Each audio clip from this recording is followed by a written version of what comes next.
এই অৰুণোদয়ৰ পইচা পাইছিলোঁ, সেয়া দিয়ে কৰিছোঁ দোকানখন।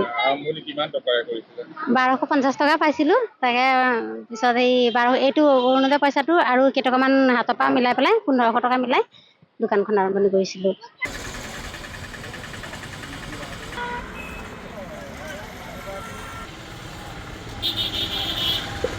চৰকাৰৰ পৰা লাভ কৰা অৰুণোদয় আঁচনিৰ ধনেৰে উপাৰ্জনৰ পথ প্ৰশস্ত কৰিছে কলিয়াবৰৰ এগৰাকী মহিলা।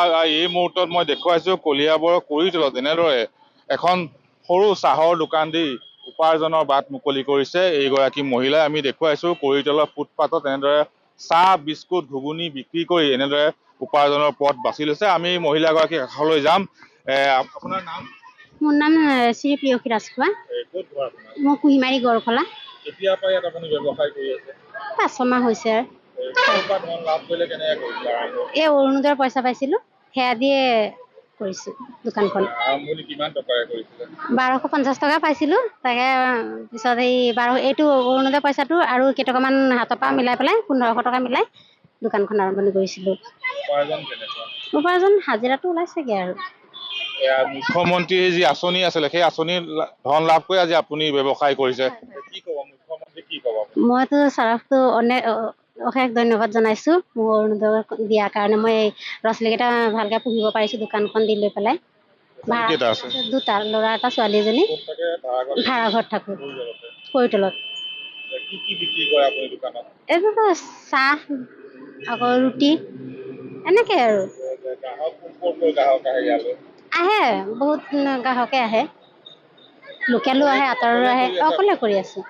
নিশ্চয় এইগৰাকী মহিলাই এনেদৰেই কুৰিতলৰ এই যি ৰাষ্ট্ৰীয় ঘাইপথৰ কাষৰ ফুটপাথত এনেদৰে ব্যৱসায় কৰি আছে। চাহ বিস্কুট ঘুগুনি আদি বিক্ৰী কৰি এখন সৰু দোকানৰে উপাৰ্জনমুখী হৈছে এইগৰাকী কলিয়াবৰৰ প্ৰিয়সী ৰাজখোৱা নামৰ মহিলা। 2টি সন্তানৰ মাতৃ। অৰুণোদয়ৰ পৰা যি ধন লাভ কৰিছে সেই ধনৰে তেওঁ এই ব্যৱসায় আৰম্ভ কৰিছিল আৰু এই কুৰিতলৰ এই ৰাষ্ট্ৰীয় ঘাইপথৰ এই সৰু দোকানখনৰ জৰিয়তে তেওঁ নিজে উপাৰ্জনমুখী হোৱাৰ লগতে নিজৰ 2 সন্তানক পঢ়া শুনাৰ দায়িত্ব লৈছে আৰু তেওঁলোকক ধুনীয়াকৈ ঘৰখন চলাই নিয়াত এক বিশেষ ভূমিকা গ্ৰহণ কৰিছে এইগৰাকী মহিলাও। এনেদৰে কলিয়াবৰৰ কুৰিতলত এইগৰাকী মহিলাই মুখ্যমন্ত্ৰীৰ যি অৰুণোদয় আঁচনি ধন লাভ কৰি এনেদৰে তেওঁ উপাৰ্জনমুখী হৈছে। সামান্য সেই 1250 টকাৰ পৰাই তেওঁ এই ব্যৱসায় আৰম্ভ কৰিছে আৰু এনেদৰে বিগত 6 মাহে তেওঁ এই কলিয়াবৰৰ কুৰিতলত এনেদৰে চাহ ৰুটি ঘুগুনি বেছি এনেদৰে উপাৰ্জনমুখী হৈছে আৰু সেয়েহে চৰকাৰক বা মুখ্যমন্ত্ৰীক তেওঁ ধন্যবাদ জনাইছে। মুখ্যমন্ত্ৰী যি অভিলাষী আঁচনি অৰুণোদয়ৰ পৰা লাভ কৰা ধৰণে এনেদৰে তেওঁ ব্যৱসায় কৰি উপাৰ্জনমুখী হোৱাৰ বাবে চৰকাৰক জনাইছে ধন্যবাদ। আপুনি বিচৰা বাতৰি পাব কেৱল নিউজ 18 এপত। নিউজ 18 এপ ডাউনলোড কৰিবলৈ স্কেন কৰক এই QR কোড। গুগল প্লে ষ্টৰতো পাব এই নিউজ 18 এপ।